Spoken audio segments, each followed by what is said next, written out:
What's going on, everybody? Welcome to the Farzy Show here at the Steven Singer Studios. My name is Marc. Farzy had so much to get to. Normally when I say that, I'm lying. I'm just lying to you. But today, we got a lot to get to. Quinton Michael will join the show today to talk about all things Philadelphia Eagles, not just the defense, but also his thoughts on Jalen Hurts and Jalen Hurts going forward. The quarterback himself addressed the media yesterday at his exit interview, if you will, his exit press conference with the Philadelphia media, as did Fletcher Cox, Devontae Smith, and a whole slew, Landon Dickerson, whole bunch of other Eagles addressed the media as well. We'll let you hear a little bit from Fletcher Cox, including his relationship with Jonathan Gannon as the year went on, as well as Jalen Hurts and Devontae Smith, and what Devontae Smith had to say about potentially being more involved in the Eagles offense. How about that? A first-round pick, a playmaking first-round pick, wide receiver, wanted to get more involved in the Eagles offense. It's what an amazing idea. So we'll get into that. Oh, my goodness gracious, folks. What are we going to do with these teams? What are we going to do with the Flyers? What are we going to do with the Sixers? Both lost yesterday, and they didn't really go down swinging either. Let's put it that way. The Sixers... The Philadelphia Joel Embiids, let's just call them what they are at this point, were terrible against the. I don't know if they knew they had a matinee on Martin Luther King Day. I don't know if they knew they were playing at 2:00 against the Wizards, because they looked dreadful throughout this game.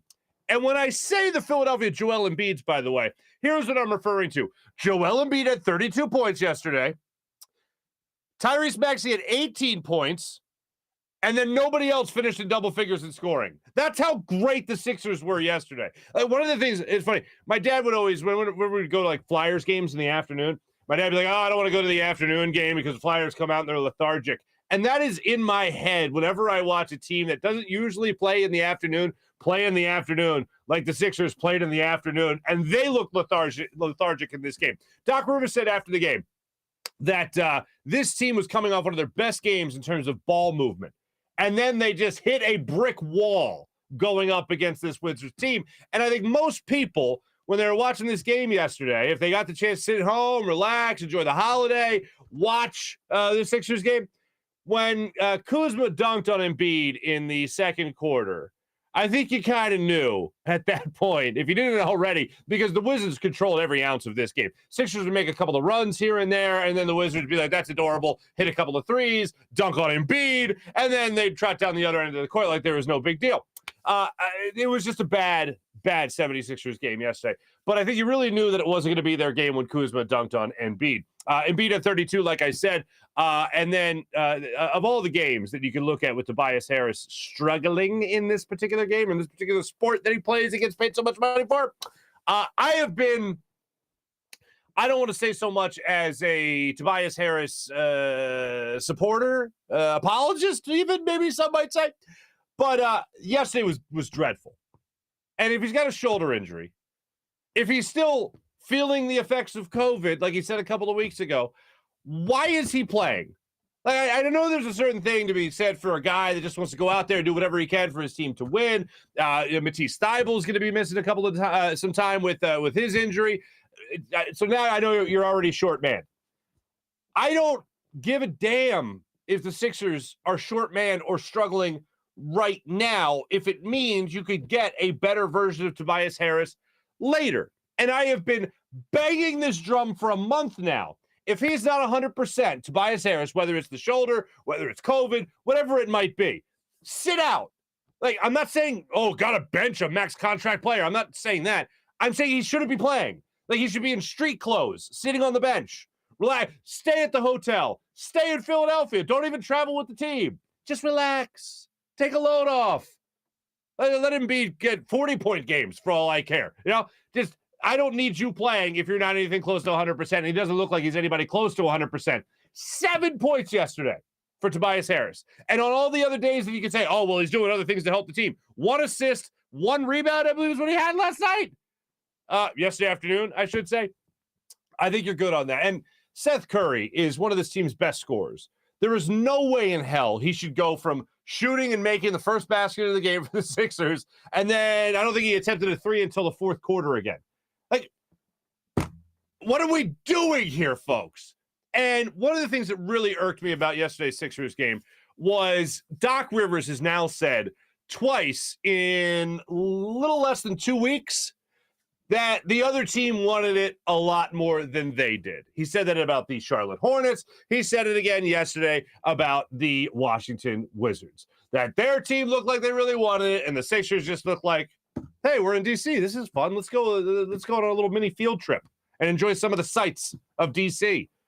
It was an awful performance from the Sixers yesterday. And one thing that I am worried about, even if Tobias Harris continues to play, which he probably will. I mean, if they didn't sit him by now, I don't see them doing that, is the wear and tear you're going to have on Joel Embiid trying to carry this team even in anything close to a playoff position.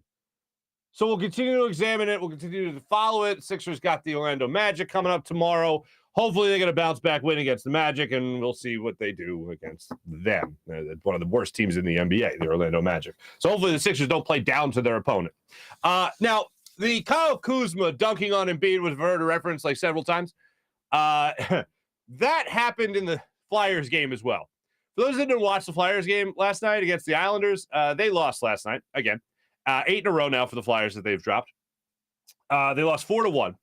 Islanders added an empty net goal. The only goal the Flyers had was a wild goal by Travis Konecny, bounced off the shoulder of an Islander and into the net. It was supposed to be, I think, a cross-ice pass, and it went right into the net when Flyers actually got a goal. But the crazy thing was the Kyle Kuzma moment for the Flyers in this one was the first 5 minutes of the second period. First 5 minutes of the second period, the Flyers had a 2-on-1, 2-on-none, 1-on-none situation in the first 5 minutes. I believe 2 of those were on shorthanded opportunities too, where they just got a breakaway in the other direction, and they couldn't bury the puck in the back. Like, if you would have asked me if you would have stopped the tape right before the shot as to what was going to happen on this play, hey, the Flyers score here, how much are you willing to bet the Flyers score here? I would have been like $1 million, and they didn't score. There were at least 5 opportunities in the first 5 minutes of the second period where the Flyers could not score despite the odd man rushes. And they just couldn't deposit the puck in the back of the net. Travis Konecny, Scott Lawton, Cam Atkinson all had chances where they were on the doorstep. Flyers must have hit the post about 5 times yesterday throughout the entire game, and they just couldn't come away with the win. Now, there's some bad news here. Again, like I said, it's 8 losses in a row for the Flyers. The good news is that, well, I don't know if it's good news that we get to watch them again today, but they get another crack at the Islanders right away today. So hopefully the Flyers finally break an 8-game losing streak. Martin Jones, by the way, was in net last night for the Flyers, not Carter Hart, for those that want to know. We'll get into the final wild card game last night as well with the Rams and the Cardinals. Rams taking that game. Matthew Stafford finally gets his first playoff win. We'll get to that a little bit later in our morning rush. But today is mostly going to be a what does it all mean type of program. And I say that because the Eagles gave us a lot of fodder yesterday when they addressed the media. And I have really admired a lot of the things that Jalen Hurts has told us through his press conferences, through his interviews. I really admire him as a human being, as for mindset purposes, like for guys that struggle with mental toughness. He certainly has a lot of mental toughness about him. Very resilient player. And I'm going to steal a line from a Flyers coach that was fired, Elaine Vigneault. I love Jalen Hurts, the person. I need more from Jalen Hurts, the quarterback. And ultimately, that's the currency. The play is always the currency. It overrules everything. You could say a lot of stuff that doesn't make sense and then play awesome on the field. And everyone's like, I don't give a damn what he says. Look at how he's playing. But the mindset also lets you into the idea. It gives you an idea of what this player could develop into. And if he works as hard as he says he does, and by all accounts, everyone talks about how much this guy works his ass off. If his mind is in the right spot as consistently as it is, which it always seems to be, then it leads you to believe the work ethic, the mindset, that will make him a better football player. That's the guy I'm rooting for. That's the guy I want to see get another shot at leading this team back into the playoffs next year in what will be his second year as the Eagles starting quarterback. And he got into that yesterday. He had some interesting things to say about that opportunity that he has. With all that being said, I don't think he really crushed it yesterday in the news conference. And I know we evaluate news conferences in the city because we want every ounce, every morsel of information as possible. Jalen didn't wow me yesterday. The one thing he wowed me with was the freaky comment, and we'll get to that in a second. Devontae Smith, I thought was interesting. He doesn't really say too much that would be provocative or even that much interesting. He's a very by-the-book type of guy. He's a very short, sweet, to-the-point type of answerer in his press conferences. I thought he let you in a little bit when he talked about possibly getting more involved in this Eagles offense, couching it by saying, well, everyone would say that. Anyone worth a damn would say that. He also got into Jalen Reagor and the little spat that we thought they had on the sidelines. Turns out, according to Devontae Smith, that was over nothing but that they were lined up in the wrong formation. Jalen Reagor did nothing wrong. It was just a passionate conversation between the two parties. Okay, regardless, still don't want to see Jalen Reagor back here. I'm good on that. I know Chad Johnson, Ocho Cinco, came out recently and defended Jalen Reagor, saying that you got to give this guy some time. It takes 3 years to really get involved in the NFL and to really learn the ins and outs of the game, and that's what Jalen Reagor is doing right now. I'll say this. I don't think Jalen Reagor is getting cut tomorrow, folks. I made the point yesterday. Look at what they're doing with a second-round pick in J.J. Arcega-Whiteside. What do you think they're going to do with a first-round pick with Jalen Reagor? You think they're going to be like, oh, well, yeah, this guy, he's cut. Nah, I don't think they're going to do that.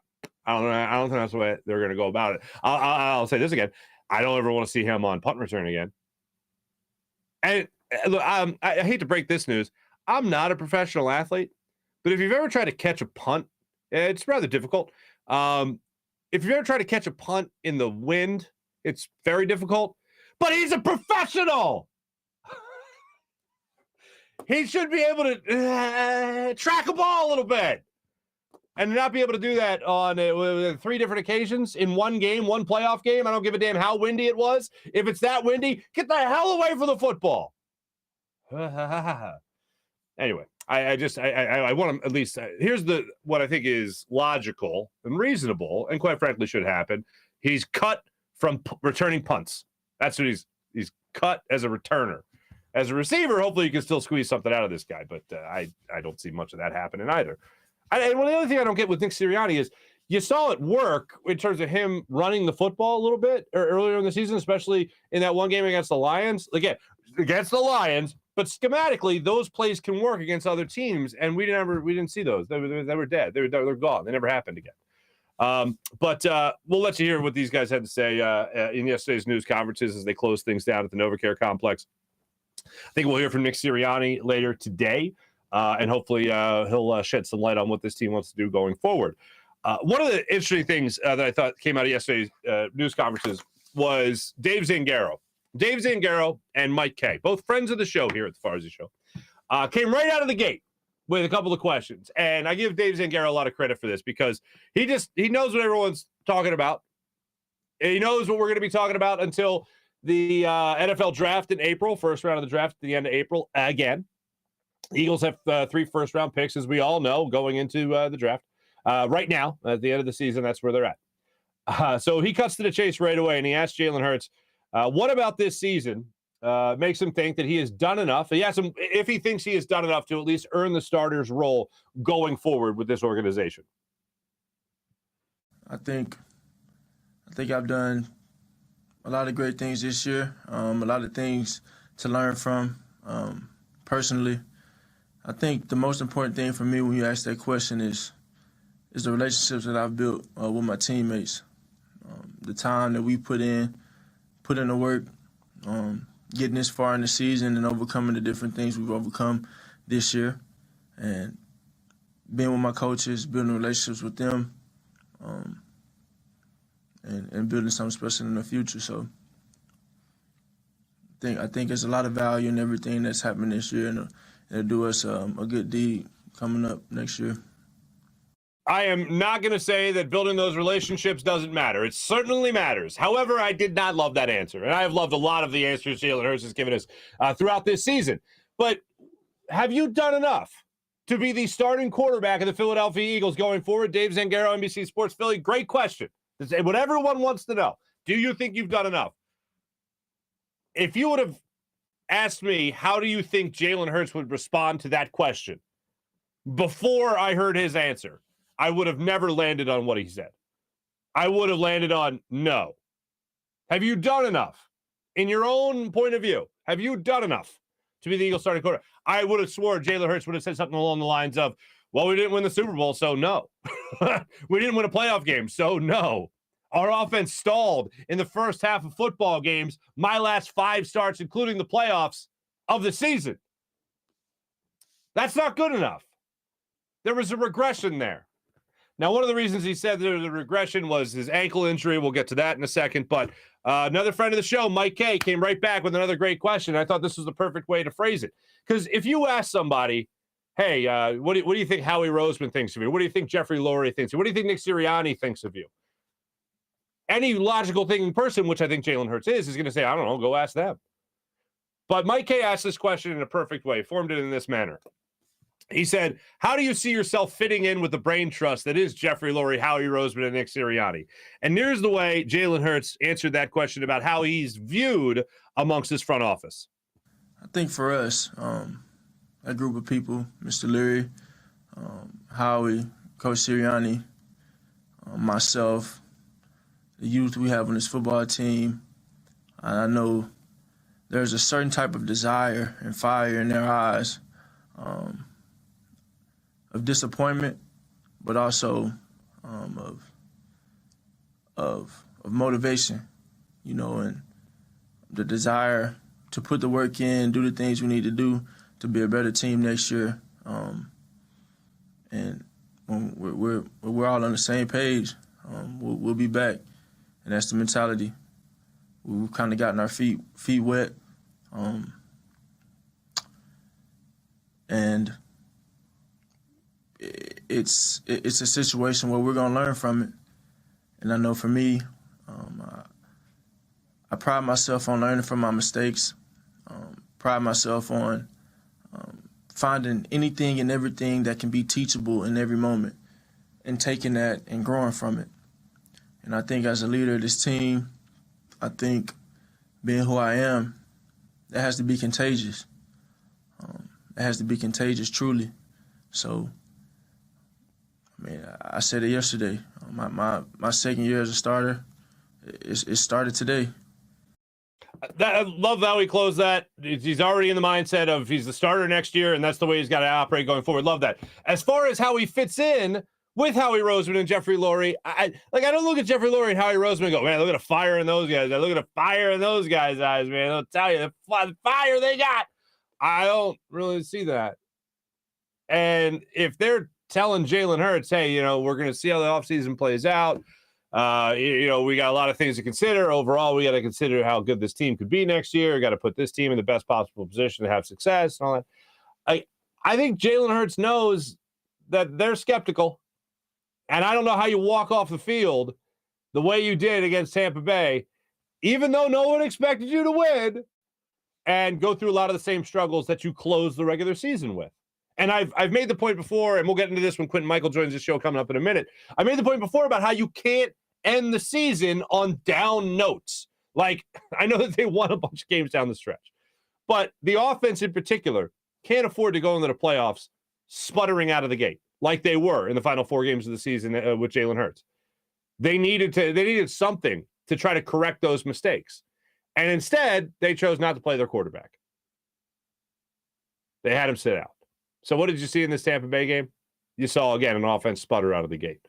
You saw them not get anything established until very late in the first half. And even that ended with an interception in the end zone. That's abysmal. And they let this happen as an organization. They thought this was the best. Rest over rust. That old question. I always go rust. Don't be rusty, especially if you're a young football team and you're already showing a lot of signs of rust. Give them an opportunity to shake off that rust. Even if it's a couple of plays and they're all just deep balls down the field. That's it. Try to shake it off that way just so you have a better feeling going into the postseason, and they opted not to do that. And I've referenced it before with the Joe Webb game about how they sputtered at the end of that season. A great offense was flying tonight. The last 2 games of the season, sputtering. As far as Howie Roseman and Jeffrey Lurie, to get back to them for a second here and what Jalen Hurts had to say about that question, where he sees himself fitting in, they all want to win. I'm just not sure when he looks in the eyes of Jeffrey Lurie and Howie Roseman and the desire, that burning desire to win. I'm not so sure that when he looks into their eyes, they're looking back at him thinking, this is the guy to do it. I think Jeffrey Lurie and Howie Roseman are looking at Jalen Hurts going into next year as their consolation prize as their starting quarterback. And although I'm fine with that, as far as him being the starting quarterback, as far as that fact going, I'm fine with him being the starting quarterback. But I think they look at him as, all right, if we can't get Aaron Rodgers, if we can't get Russell Wilson, if we can't get Deshaun Watson, Jalen Hurts is our guy. I don't think they're looking at this draft with their first round picks. I don't think they're looking at any of those picks going, we're going to turn this into the franchise quarterback in terms of drafting. They might look at it as in terms of trading those picks to bring back Russell Wilson or bring back Aaron Rodgers or bring back Deshaun Watson. I think they're looking at Jalen Hurts as, okay, well, we'll be okay. We'll be okay if Jalen Hurts is still our starting quarterback. But, man, if we can get Aaron Rodgers, Russell Wilson, Deshaun Watson, that's the real goal. I think that's where Howie Roseman and Jeffrey Lurie are as far as their quarterback position going forward. Jalen Hurts will be nice to have, but, oh, man, if we can get these three other guys, we're going to be good. I don't think they're going to draft it. I don't think they're going to draft that franchise guy. I think they're going to try to trade for him. And if they can't, well, we still have Jalen Hurts. This is fine. We'll be fine with it. 23 years old, Pro Bowl consideration, got us into the playoffs. He was hurt in much of the second half of the season, and they still got into the playoffs. We're fine with this. We're fine with it. This is good. It's not great, but it's good. We can do this. That's how I think they're looking at Jalen Hurts next year. I'm already on board with Jalen Hurts coming back. I'd rather not trade those. First off, I don't think either of those quarterbacks are coming here. Watson, Wilson, or Rodgers. I don't think they're coming here to Philadelphia. I don't think they're looking at this Philadelphia Eagles team right now and going, oh, yeah, this is the one. I understand why the Packers, the Seahawks, or the Texans would look at the Eagles and go, 3 first-round picks, cough them up, let's go. But I don't think that those three players necessarily looking at Philadelphia going, oh, yeah, that's where I want to go. But we'll see. We'll see how it plays out. But I'm okay with I'm okay with Jalen Hurts staying here in Philadelphia as the starting quarterback, as I said many times, and we'll get to that a little bit more with our friend Quinton Michael coming up in just a second. But I want to run through a couple of more of these. This is Jalen Hurts yesterday on evaluating himself. Now, the question was how he was playing as a passer. Like, what are the things he needs to get better at as a passer? And I thought that's a legit question. Zach Berman asked him that at The Athletic. And here's how Jalen Hurts answered that question about how he can become better in the passing game. Well, you guys clearly know I've been battling little issues with my ankle. And I think for that last part of the season, whenever I came back after the injury, our offense kind of changed a bit. And I wasn't running as much, wasn't doing some of those things as much just because I simply, I wasn't able to get freaky like usual. Wasn't able to get freaky. Okay, that'll be the reason the Eagles didn't advance in the playoffs. That would be the reason the Eagles sputtered out of the game. Not so much in the overall passing game. Like, again, hey, look, that's funny and it's enjoyable. I didn't get freaky as I used to, whatever. And for all the people that followed me here from radio, like, no, we've heard enough about my freaky cousin, okay? She's very freaky. We all get it, okay? Anyway, that's by report. Anyway, we'll tell that story on another day.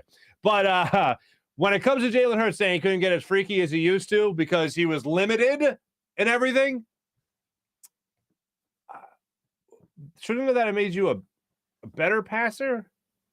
And I go back to this game, and it's one of those games that just really sticks out to me about Donovan McNabb's career here. The game he had against the Cardinals where he broke his ankle, that eventually led to A.J. Feely coming in to be the Eagles starting quarterback towards the end of the season. Oh, and Coy Detmer.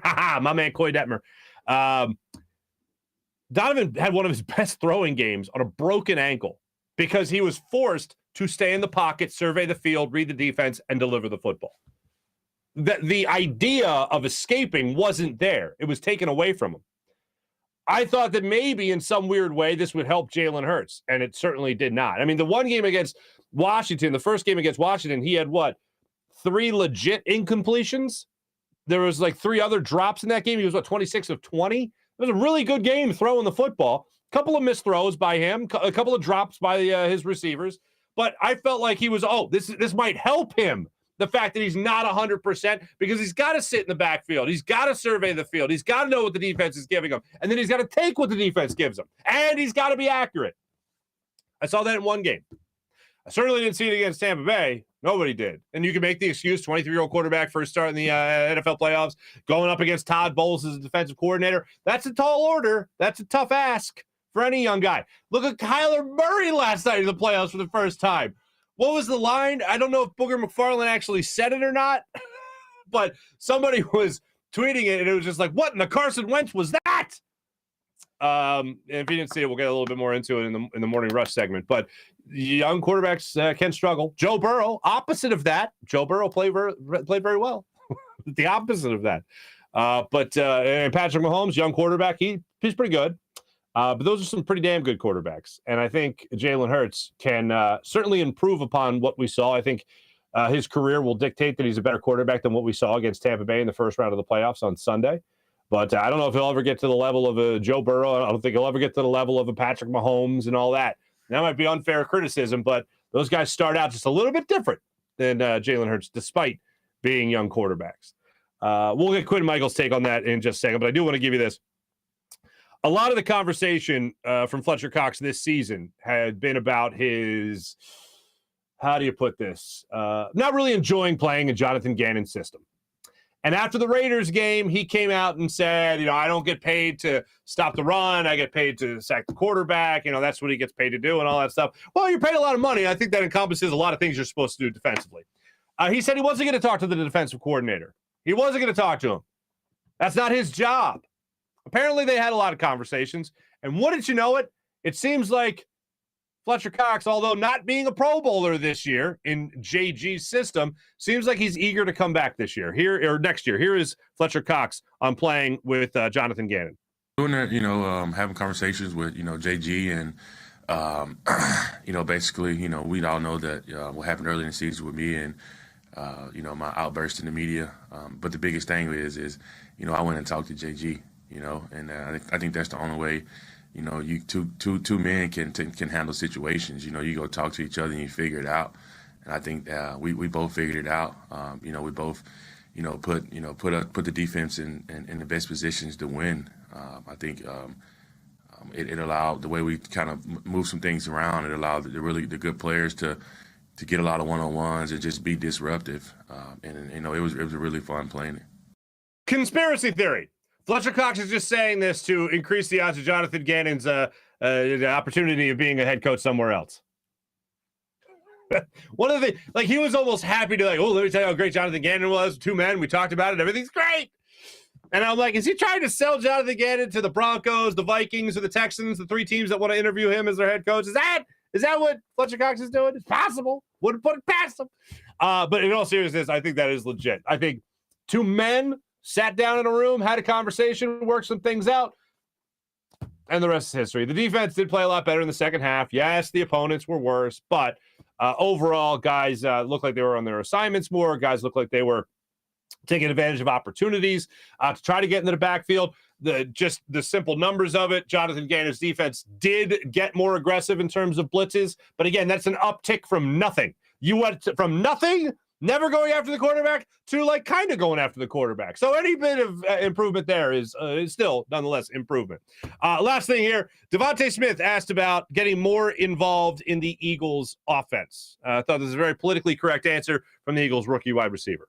I feel like if you ask anybody on the offense that would probably be their answer. Everybody wants the ball. Everybody wants to be involved. That's not being selfish. That's just being, you want to be able to showcase that you're a playmaker. I mean, everybody out here knows they have the ability to go out there and make plays. So I feel like if you ask anybody on the offense, they all give you the same answer. Again, very politically correct. Very politically correct. To help us sort through even more Eagles conversation, like I mentioned, Quinton Michael join us in just a second. But let me tell you about my good friend Steven Singer of Steven Singer Jewelers. It's almost Valentine's Day, folks. Less than a month away. Don't wait till the last minute. I hate Steven Singer. Steven Singer makes getting the perfect gift this Valentine's Day so easy with his brand new rose color Emerald City. How beautiful is it? It just sounds gorgeous. picture it, a real rose dipped and trimmed in pure 24 karat gold with sparkling deep green petals. Beautiful. This magical Emerald City rose will take her breath away this Valentine's Day as she opens that beautiful gift box to reveal a real rose encased in brilliant 24 karat gold against a beautiful setting. Don't just leave it to the green. Don't just leave it like that. Leave it sparkling, gorgeous, 24 karat gold. It is a gorgeous rose. Don't go to make sure you do this. Go to IHateStevenSinger.com today and get your Steven Singer Emerald City Green 24 karat gold dip rose. Get yours before they're gone, exclusively and only available at Steven Singer Jewelers. It's the #1 gift this Valentine's Day. Steven's famous gold dip roses start at just $59 and all come with a lifetime guarantee. I've got some roses that are 15 years old. Seriously, sitting in my centerpiece that I've given my wife over the years. It's absolutely gorgeous. Fast and free shipping at IHateStevenSinger.com. So make sure you guys take advantage of that. Fast and free shipping to arrive in time for Valentine's Day. Real roses dipped in 24 karat gold from to show your real love to the love of your life. Steven Singer Jewelers. That's IHateStevenSinger.com. Without further ado, ladies and gentlemen, let's talk to our guest today. A two-time All-Pro safety in the NFL, a one-time Pro Bowler. Our friend Quinton Michael joins the show.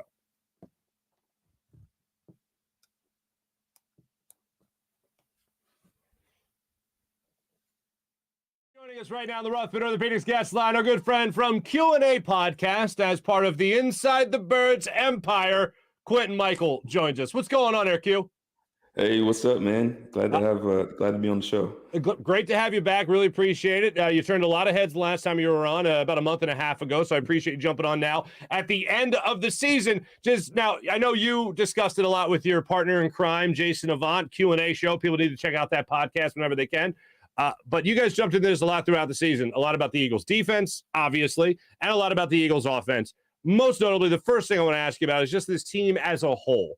What can I ask you? Like, what surprised you the most about how this team played this football season?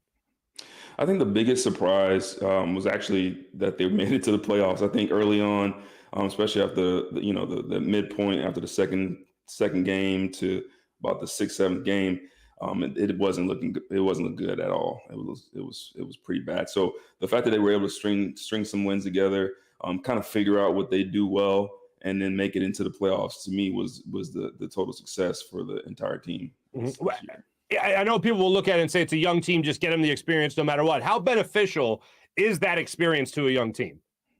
I think it's huge. I think it's very beneficial, especially on a day like today where the season's over. Yeah, you were playing last week, and then just now, boom, it's over. And so I think that really starts to hit home, especially when you're a young player. You always have this mindset, we can keep going, or we got next year. But truth is, every year is a different year. There's going to be a lot of people on this team that aren't going to be back with the team next year. And so, you start to learn really quickly how quick things can change.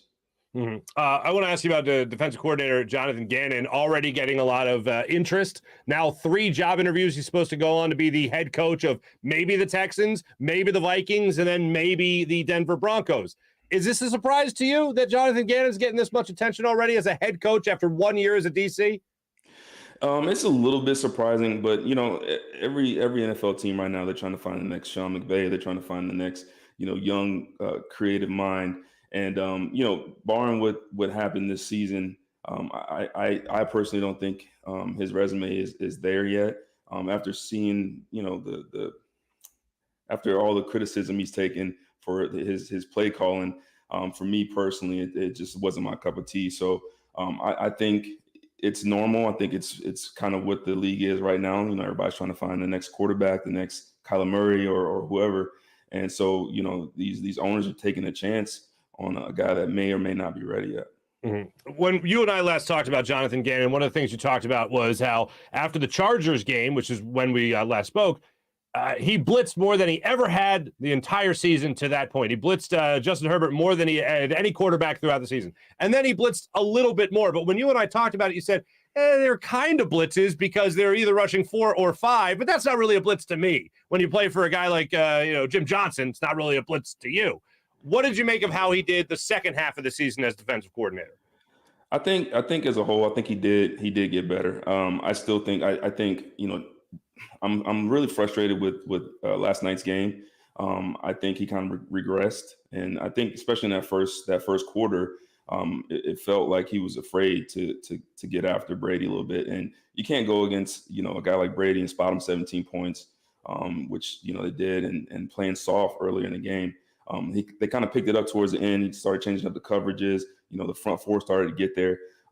But I think up until yesterday, I think he was progressing really nicely and doing some really cool things. But I just feel like maybe at the beginning of the game, maybe he was a little bit too worried about Tom and his football IQ. All right, so let's jump into that for a second. So just with Nick Sirianni, how would you feel if your head coach made the call? So to get away from Jonathan Gannon for a second, how would you feel if your head coach made the call, hey, defense, you're going to be on the field first against Tom Brady. We're going to defer to the second half offensively, and you guys go out there first and have at it. Well, what would your attitude be? I love going on defense first. Oh, wow. Personally, Okay. Because I feel like oftentimes that first drive, that first offensive drive is always kind of overrated. I'd rather, as a player and as a coach, I'd rather have the ball start the second half. That first drive is usually you're going to get the first 15. They're going to scheme you up pretty good defensively, but in the long stretch of the game, I just think that first drive is overrated. So. All right, my take on it, and again, I always joke about this with you. 11 years NFL experience, freshman football at Archbishop Wood in the suburbs of Philadelphia. Anyway, so when I look at it, I just go, man, I didn't want any piece of Tom Brady to start out that game. I wanted the run defense, or I wanted the running offense on the field, trying to establish a little bit of momentum early and not give the first crack to Brady. Do you see that side of the argument at all, or do you just think, no, the best bet every time is to defer to the second half? Yeah, I see that side of it. But to me, if the first 15 is the first 15, they're going to scheme you up pretty good. So whether he got the ball first or whether he got the ball, after an offensive drive, he's still going to have his plays. So I personally would have wanted to be on the field first as a defender. If they come out that game and they're hitting Brady early, if they get a 3 and out in the first drive, then set you up, and it gets the mindset of the entire team kind of focused and ready to go. So I actually don't fault going on defense first. All right. When it comes to the 3 first-round draft picks and all that, how many of those do you want to see help the defensive side of the ball? All of them. Yeah, that'll. All of them. I didn't think you were going to say anything else. Don't worry. Yeah. Okay. Wishful thinking. We need some help at safety. We need a cornerback. Defensive end is a huge need. And I wouldn't even mind a linebacker. I know they're never going to do it. Wishful thinking, but I think those 3 picks need to all go on the defensive side of the ball to kind of revamp. And the way the game is now, you just have to have playmakers on defense. You have to have guys that can run and hit, and it's just a very important part of the game nowadays.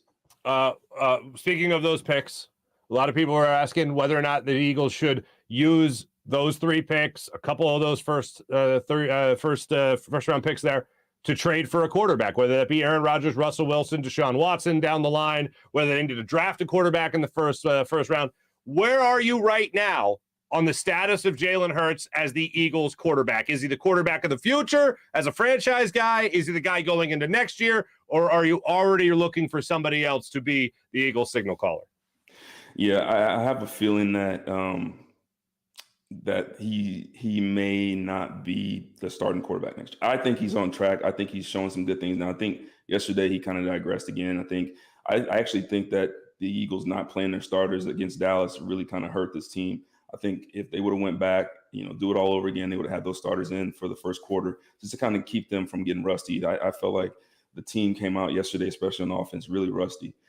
So anyway, barring what I saw yesterday, I still think he's a quarterback of the future. But now let's, Deshaun Watson, Russell Wilson, Aaron Rodgers are all clearly, ready to step in. So if the Eagles do make a move, I understand that. If they make a move, trade one of those picks or all those picks for a guy like Rodgers or, Russell Wilson, then you instantly upgrade your team. So I think I'm okay if you go out and get any of those quarterbacks, but I don't see any quarterback coming into the draft next year that's going to be better than Jalen Hurts personally. Gotcha. To go back to that for a second there, when it comes to Jalen Hurts, what have you seen him get better at as the season has gone on? I think, again, it's hard because last night, I think he, digressed really far. But up until now, I think he was seeing the field much better. He was having more confidence in his throw. He was having more confidence in his arm. I mean, he always moved around the pocket well. Early in the season, whenever he would get any kind of flash or any kind of pressure, he would just take off. And we started to see him, step up into the pocket, climb up into the pocket, and find open guys on the field. And so I think that progression was there. I think last night, for whatever reason, he just wasn't seeing the field. Maybe he was overthinking it. I saw, 3 or 4 plays where you had, Devontae Smith wide open. You had guys wide open all over. Quez Watkins, yeah. Yeah, Quez, and just not finding them. So it was really frustrating seeing that. Now, this is interesting because you played for the 2010 Eagles in that year of Michael Vick in the Joe Webb game. When we say Joe Webb, you just answered my question. I was going to say, when we hear Joe Webb as fans, we go, oh, God, you were in the game. When you think of that Tuesday night game that got pushed back because of snow, what do you think when you hear the words Joe Webb? Instant pain. That game, I still cannot explain or understand what happened in that game. I mean, game planning all week, you're playing for one guy, and then you see a different guy running quarterback, and I think that kind of threw us off. The Tuesday night, the snow, I think everything just kind of was off in that game. And I honestly, if we could go back in that game, that's probably the one game where I would like to go back and replay that one because it hurts. It sucks. Hey, look, just to tell you this, I worked for the Sunday night crew that game. I worked 11 years on Sunday Night Football, and that was a Sunday night game that was moved to Tuesday, as you well know. So I'm in the truck, toasty warm, by the way, I might add. But anyway, I'm in the truck, and we all have our allegiances. Like everybody that works for Sunday Night Football is a football fan. I mean, they travel around to watch football. You better like the sport. So throughout that game, I just remember my friends turning around and looking at me and be like, what's with your Eagles, Farzetta? And I'm like, I got nothing. I don't know. It's a Tuesday night. I wish I could explain this. So I know if you couldn't explain it, I know I still can't explain it. But as far as the starters playing, now you mentioned this, week 18, I wanted to see Jalen Hurts and at least a handful of the starters out there actually playing maybe a quarter, maybe even a few series, just to get something going because they hadn't scored any points other than 3 points they scored in the 4 games in the first quarter that they had with Jalen Hurts as their starting quarterback as the season started to wind down. They averaged 5 points in the first half of all those games, all 4 games. So you're more of the school starters should play, try to get something going so they have a little bit of momentum going into the playoffs? Absolutely. I think that's huge, especially when you have a young team like this. I kind of saw it in the Dallas game. I kind of saw, watching the players on the sideline and, it just didn't seem like the focus was there during that Dallas game. And so I think the mindset of a player when those things kind of happen is when you're playing in a game like that, even though it's in your mind, you didn't need the game, you're sending a message to your team that it's still important. You're sending a message to your team that we still need to go out there and perform. And so when you go basically 2 weeks without really getting any burn, and then you just try to start it up again, if you're a young team, it's not easy to do that. And I think that's what we saw yesterday. You saw a guy, they weren't playing like this was the last chance they were going to have to play the game this year. Mm-hmm. Nick Sirianni, what jumped out to you from him this season from start to finish? How did he get better or worse as a head coach and play caller? I think he got better as a play caller. I think, early on, it was, the first game of the year, we were all excited, and then he kind of had that lull. And I think he just started to realize, to me, a good coach is someone that looks at what they're doing well, what they're not doing well, and then continue to work on the things you got to get better at. And so I felt like throughout the season, this team actually got better. He got away from throwing the ball so much. He figured, hey, we can't throw it this much. We got to run the ball. So he stuck to that plan. And for the most part, throughout the season, he stuck to the game plan, created a niche of playing for Jalen Hurts and for him to be successful. And so for me personally, I thought it was a success for him. I thought he did well this year, given all the circumstances. What are your memories, to shift away from the Eagles for a second here, what are your memories of Sean McDermott taking over, with the unfortunate passing of Jim Johnson and the unfortunate happenings surrounding his health? What are your takeaways from playing for Sean McDermott in the brief time you did? To me, the biggest thing that I noticed and always respected about Sean was his dedication to the game. He was very creative. He always came up with different type of blitz schemes, different ways to attack people. The way he coaches and breaks the game down makes it to where someone that's a rookie or someone that's a vet was able to understand what he wanted and how he expected us to go out there. And so to me, like the biggest thing, man, his dedication. He used to sleep in the building. He was always talking football in the off season. He was like always kind of annoying me, trying to get me to go out there and do extra work, but it was good stuff. So, I think the success that he's having right now is strictly because of how hard he works and how important the game is to him. Mm-hmm. Did you see any of this in him when he was here in Philadelphia, a guy that was going to go on to be a pretty already successful head coach there in Buffalo?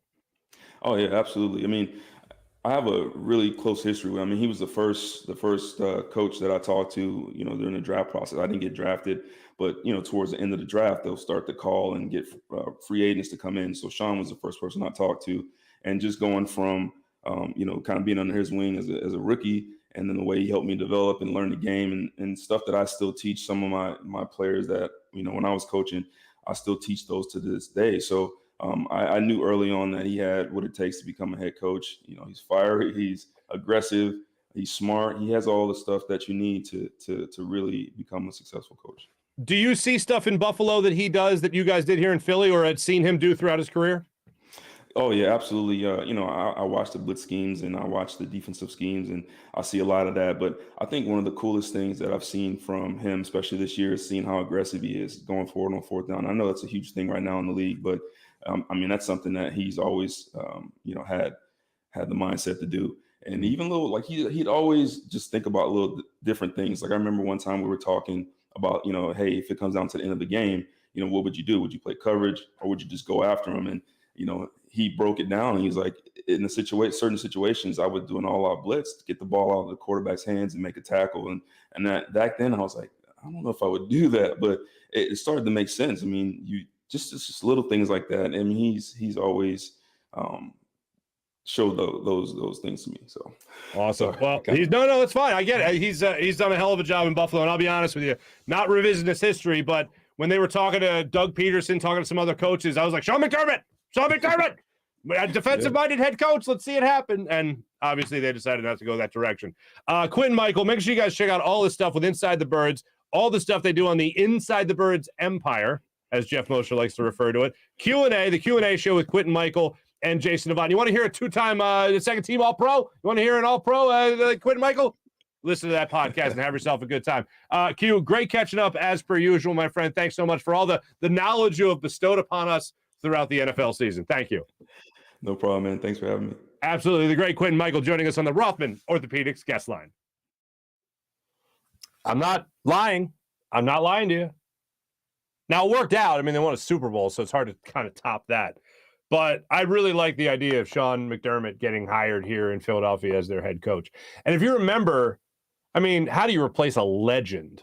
You take over as defensive coordinator for Jim Johnson, and he came in. And I remember the Eagles, I want to say it was in Carolina, the first game of that season after Jim Johnson passed away. And I remember Chris Gokong and I want to say Omar Gaither, running stunts, running as out of joker spots on as linebackers through the defensive line. That was awesome. I'm like, yeah, let's go, Sean McDermott. Let's party, man. This guy's aggressive as hell. Let's go. And then I remember there was a spat between him and Asante Samuel, which was apparently, according to Trey, he told me one time that it was like, oh yeah, whatever was reported was totally true. Asante Samuel was looking at Sean McDermott like, who the hell are you, man? What are you talking about with these coverages and whatever? And Sean McDermott's like, hey man, sit down. And that didn't really go over well in the locker room when Asante Samuel started questioning Sean McVay. But nonetheless, Sean McDermott's kind of worked out for him right now in Buffalo. So I give him a lot of credit for that. And would have loved to see what he would have done here in Philadelphia. Maybe he'll get that opportunity one day. How great would it be? Defensive-minded head coach, just one time. Ray Rhodes was the last one. Ray Roads. That's right. That was our head coach. Last defensive-minded head coach. Hey, ladies and gentlemen, let me tell you about the great people at BetQL. I used BetQL yesterday. Now, I had a hunch that the Rams were going to blow out the Cardinals, and they did. I bet Zach Ertz to get a anytime touchdown. That didn't happen. I didn't use BetQL for that. I just, was a homer for that. But I bet the Rams to win big, and they did. And so thank you, BetQL. And if you want to get the advantage over your sports book, you need to download the BetQL app, the only app you'll need to make the smart bets. Their best bets computer model scans over 350,000 unique bets per year to give you the best bet recommendation for every game across all major sports. And they give you the reasoning behind why you should place that bet. Their model covers everything from point spreads, over-unders, player props, everything. And if you don't want to use their model and prefer to do your own research, BetQL has all the necessary tools for your betting research needs. Everything from sharp data, line movement, team summaries, lineups, injuries, breaking news, and even a leaderboard for you to track your own success. And you'll have a lot of it when you use BetQL. Head to the App Store or Google Play Store now to download the BetQL app. How about the great people of Rothman Orthopaedics? Maybe your knee gave out. Maybe you tweaked your back. Maybe you popped your shoulder. I've done that a couple of times. Maybe you need to get back to being you. That's when you need the Rothman approach to orthopedics. Here's the people that will get you back to being you. Rothman Orthopaedics. Back to running, walking, working, playing. Back to living your life the way you want. The same-day appointment's available right now, by the way, so you can get started right now at RothmanOrtho.com. That's RothmanOrtho.com. Rothman Orthopaedics, the official orthopedic partner of your Phillies, Eagles, and 76ers. Oh, boy. How about the people of Windview? The only game where fans can take on other fans and end the debate once and for all. Who's the biggest sports fan? If you have those friends and family members who think they know everything about sports, play them in a Windview contest and see if they can walk the walk as well as they talk the talk. You can do it throughout the NFL playoffs. You can do it throughout the NBA. It's always a good time with Windview because you're challenging a friend and family member. Not only is it bragging rights, it's money. Who doesn't want some money? It's not a sports book, though. It's not daily fantasy. It's a social gaming app where fans can win real money prizes for making predictions on the games that they love. So challenge a friend or family member to a Windview contest. Download the Windview app right now on your phone and have yourself a good time. How about the people of Philadelphia Sports Nation? Philadelphia Sports Nation, enhancing your Philadelphia sports fan experience across all social media and blogs. PHLSportsNation.com. Now it's time for everyone's favorite part of the show, the chat check, ladies and gentlemen. Let's see how everybody's doing today. I see the chat was popping today, folks, just popping. Things were just going crazy in here. I want to do something. There I go, I think. Am I doing that right? There we go. Damn, I'm starting off late again here in the chat. Matt, nice to see you. Andrew, Matt again. Dan Schwartz, nice to see you. Are we brainstorming for Dan? What's happening here? Fuji, what's going on? Nice to have you. John Cheeseborough, what's up, buddy? Andrew, what's popping? Kevin. Mally, what's going on, Mally? Texas is really interviewing Jonathan Gannon for their head coaching position. Like, how do you think Howie Roseman's taking these calls? Hello? Hey, guys, it's Texans. Is this Howie? Yeah, what's up? Hey, we want to interview Jonathan Gannon for your head coaching position. Is this Pete from college? Are you messing with me again? Like, how? Like, the Eagles have to be confused by this as well, right? You would think. I want a photo of Don Vito making Jalen Hurts an offer he can't refuse. Dan, that is funny. Don Vito was adamant yesterday, and he had he's not a numbers guy. He did happen to have statistical analysis of other quarterbacks that did better than Jalen Hurts in their first playoff start. I will say this: Jalen Hurts did better than Kyler Murray. So there's that in his first playoff start. There is that.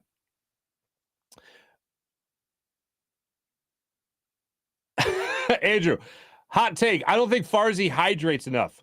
You know, Lil Toots was sick, Andrew. So we had some extra Pedialyte in the house, and I was feeling a little dehydrated. So I started crushing Pedialyte. And first off, wow, that stuff's strong. Second, I still didn't feel hydrated. I drank a lot of water. I drank a lot of Pedialyte, and still, I don't know what it is with me. My wife carries around a water bottle like she's crossing the desert at all times. Like it's this big clanky thing. And actually, we were at the Whole Foods the other day, and she had it in a backpack, and she took the backpack off, and the water bottle fell and hit the ground. And I swear, 3 people in Whole Foods in the produce section where we were hit the deck because they thought it was a gunshot. Like they thought something happened. Like this big aluminum like jug, like Prohibition era size jug, hit the ground, and people were like, "What the?" And my wife was like, "Oh, it's just my water bottle," and that's exactly how she talks. Anyway, But yeah, I don't do that. I need to drink more water is what I need to do. James, yeah, Todd Bowles and Byron Leftwich should get requests for interviews. Man, if you can't look at that and see that there's something wrong with that, man, I just don't know what to tell you. I other than there's something wrong with that. Like Todd Bowles getting, what did he have last year after winning a Super Bowl? He had like 2 Zoom interviews. Damn, man.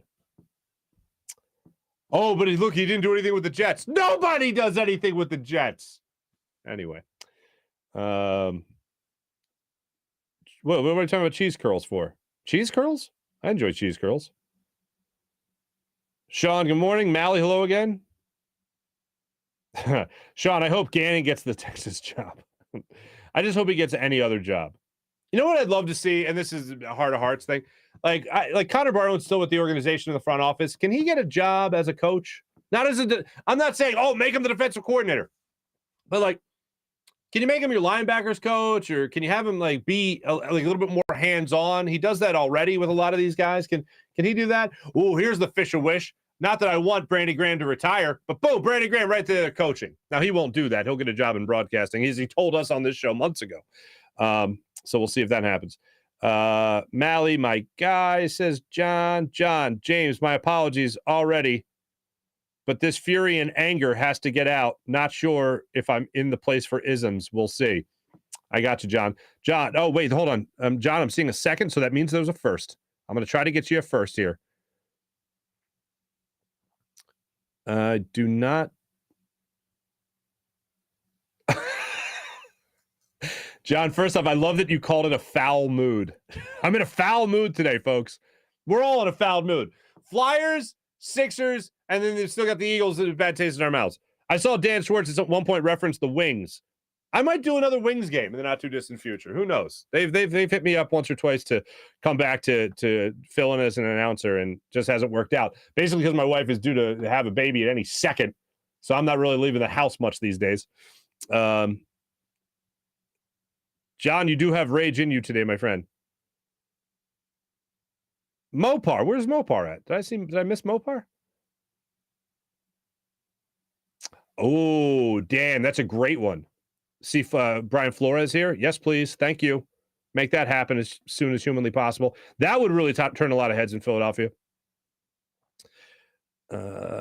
James, good morning. Ryan Kerrigan decided to show up. Where the hell were you all season? So, John, apparently with Ryan Kerrigan, with Josh Sweat being out, they just put Ryan Kerrigan in that spot. And apparently that's where he flourished as the Predator role. Philadelphians, welcome to mediocrity. Can't wait till PBA and cornhole tours start. All right, Mopar, you do you, brother. Rager is pretty terrible, Dan. I don't disagree. Rob, good morning.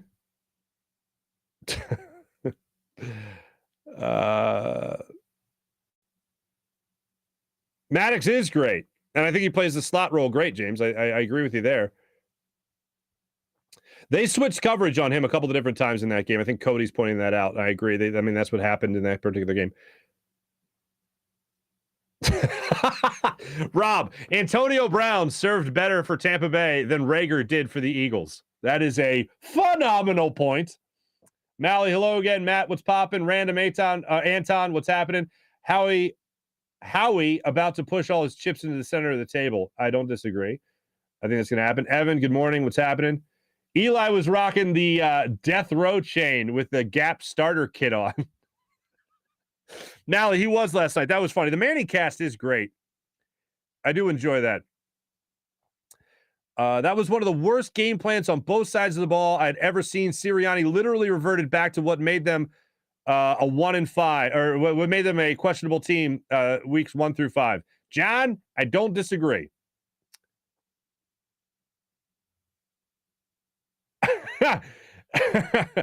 Dan Schwartz couldn't get freaky like Marc's cousin, or thank you, Dan. I was waiting for it. John, Todd Bowles knew exactly what was happening. Rob, you know what the deal was there. Oh, Mally, Eagles got scared. I don't disagree. Julian, what's up, Julian? Carson Wentz played on a torn ACL. McNabb did great. I don't know. Typo. Eagles. Hurts makes excuses and gets exposed. See, I like Julian. That's what I didn't like about Hurts yesterday. I felt like there were excuses there. Like what we have heard all year from Jalen Hurts was accountability, holding himself accountable, holding himself to a high standard. And then yesterday, my ankle hurt, and I've had 6 offensive coordinators in my last 6 years playing football. Like that's what I heard. And that's not Jalen. Maybe it's because it was the end of the year and he felt to hell with it. Won't see you guys for 6 months, and this is what you got from me. But I didn't like Jalen Hurts yesterday. Usually I love everything this guy has to say. I hang on every word. But yesterday I did not like his outgoing message. I like, hey, we got to get better, but that's about it. I laughed at I wasn't able to get as freaky as I normally do. And he's right, he wasn't. But I felt like a lot of that, anytime a player talks about injury, I just feel like you're playing. I admire the fact that you want to gut it out, but I don't think Jalen Hurts is good enough a quarterback to operate at anything less than 100% and still be able to help a team. So if he wasn't 100%, good enough to play, healthy enough to play, fine. Healthy enough to win? That's more the question. Wentz played on 2 broken ankles and it looked like it. Super Bowl, Mally. Julian, PJ and Farzy, how do you guys sort out a beef? Like any men do. We obviously Greco-Roman wrestle. What do you guys do to decide a beef? Are we not adults? What the hell? PJ and I are not in the same room often, so that doesn't happen. And we don't have beefs. You know why? Because we're adults. Let's see here. This guy messing with what the hell's happening? I like when I just scroll randomly and then wind up on something and go, what the hell's that? Oh, Ben Timmons. Every interview Gannon goes in, he shows the Steven Nelson interview from this show saying he's a genius. Ben Timmons, brilliant. No, look, he went on this web show. He said, I'm a genius. Listen to this guy. He's been around the NFL long enough. April, Farzy, you got bots in the chat. You've officially made it. Thank you. Thank you. We got bots. Farzy, having bots is the first step to success. Thank you, Sean. What's up, Craig? How you doing? Oh, thumbs. You and your thumbs. All right. That must be a bot. Nice to have you.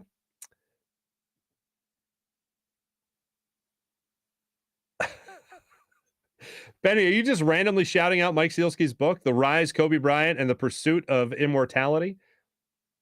Amazon, buy a copy. Oh, Benny.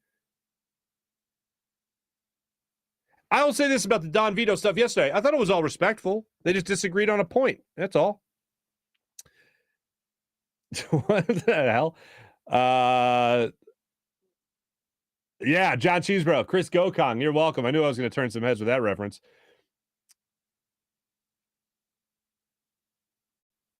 James, what's going on? 6 buttons at once. Please give me Rex Ryan as the new DC. Ronnie Dobbs. Damn. There's a pull. I think Rex Ryan is just in the enjoying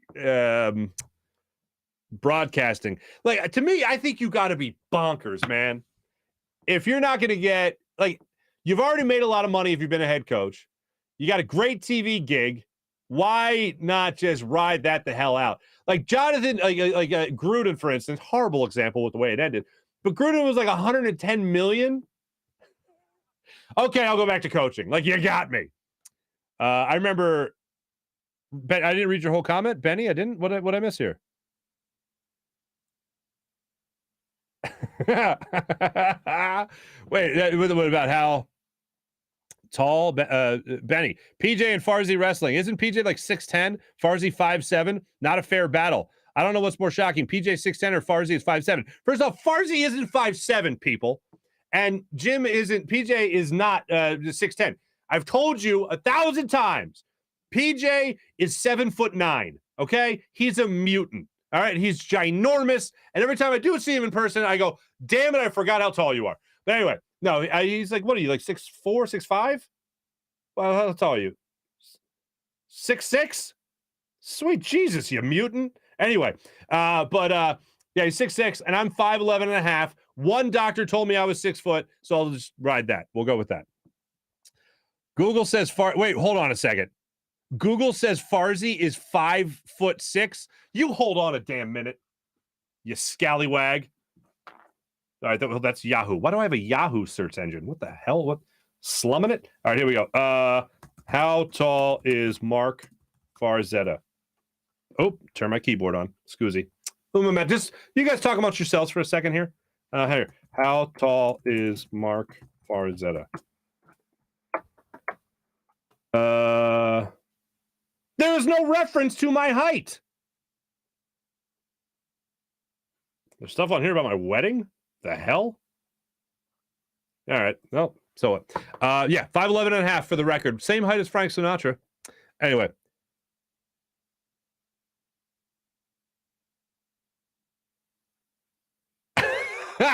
Oh, that whole thing.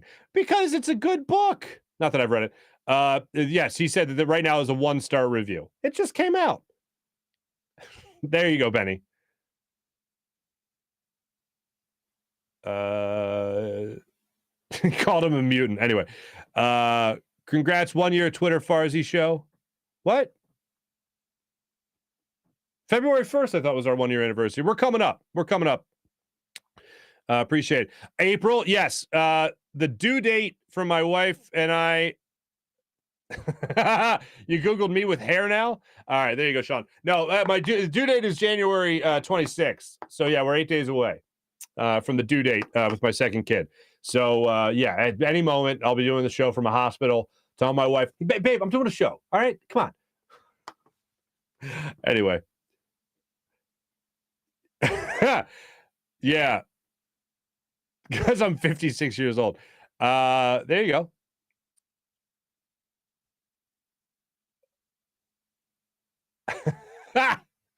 Appreciate you guys. You guys are awesome as per usual in the chat. Let's close it out. Let's close out the chat and let's go into our morning rush brought to you by Sky Motorcars and SkyMotorcars.com. Hey, remember Ben Simmons? So get this. Ramona Shelbourne of ESPN just put up the story out yesterday.